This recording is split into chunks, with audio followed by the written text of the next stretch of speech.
son and I are staying in America for good. Doon na rin niya tatapusin ang pag-aaral niya. And hopefully, makilala yung babaeng makakatuluyan niya in the future. Tayo umabot. Mag-alala, kukontrain ka rin nun. Paano kung hindi? Paano kung masama pa rin yung loob niya sa akin? Tay, pwede ba dito muna ako? Meron ka pa bang ibang pwedeng puntahan ni Joaquin? Kanina tinatawagan ako ni Chichay. Hindi kaya gusto napigilan si Joaquin? Hello? Hello? Bahala ka nga. Mauubos na ng load mo. Pero nila ako naka-unli ka. Pero bahala ka pa din. Dahil madidrain lang din yung battery mo.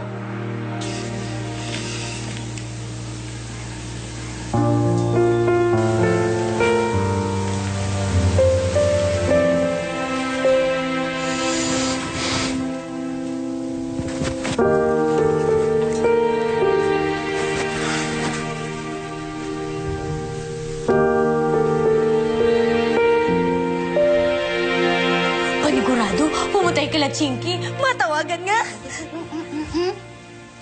Wag mo magagawa yan, ha? Mahirap na yung madamay dito. Para kapag tinanong tayo, di wala tayong alam. Talaga.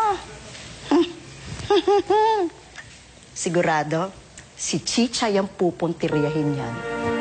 Mahirap naman siguro na makuha yung kaisa-isang tagapagmana ng mga salamuan, di ba? Sir. Salamat. Mabuti na nga lang, sir. Dito nagpunta yan. Maiwan ko muna kayo.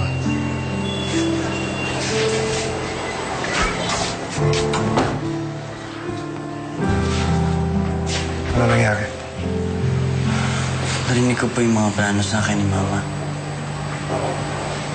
Parang biglang nawala yung tiwala ko sa kanya.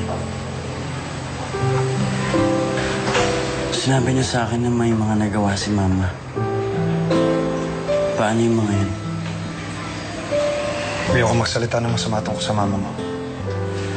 Pero totoo po ba yung sinabi ni Mama? Na may relasyon kayo ni Aling Betchay? Hindi totoo yan. Paano niya ipapaliwanag yung trabaho ni Aling Betchay sa Casablanca? Tsaka yung cooking scholarship niya?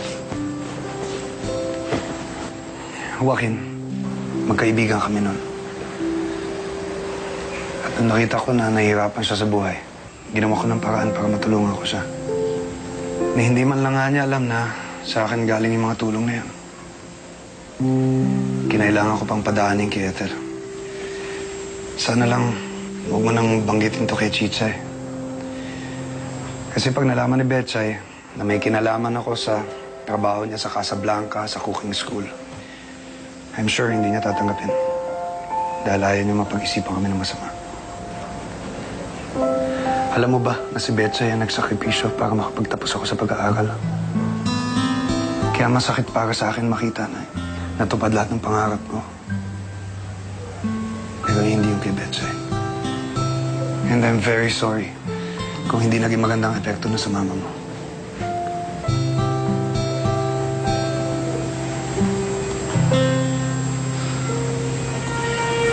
Naiintindihan ko pa. Kaya gusto ko rin malaman yung mga ginawa ni Mama. Gusto ko pong malaman yung totoo. Nalaman ko lately na meron sa mga ginawang hindi maganda. May papanggap siya all this time na okay lang ang lahat. Yung pala hindi.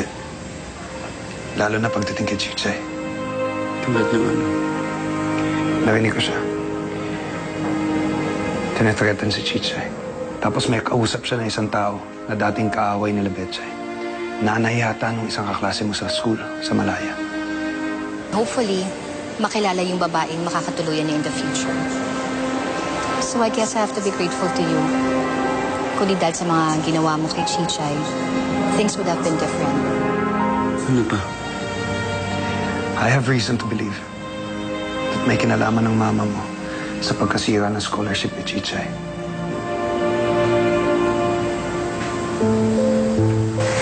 Konti pa na yan. Pa.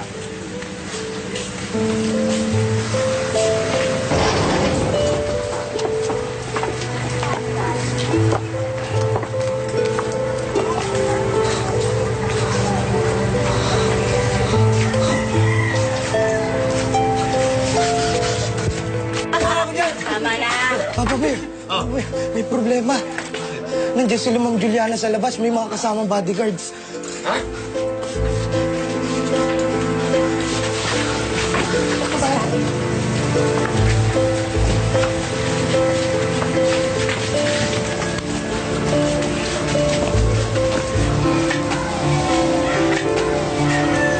Ano pong papaglilingkod ko sa inyo?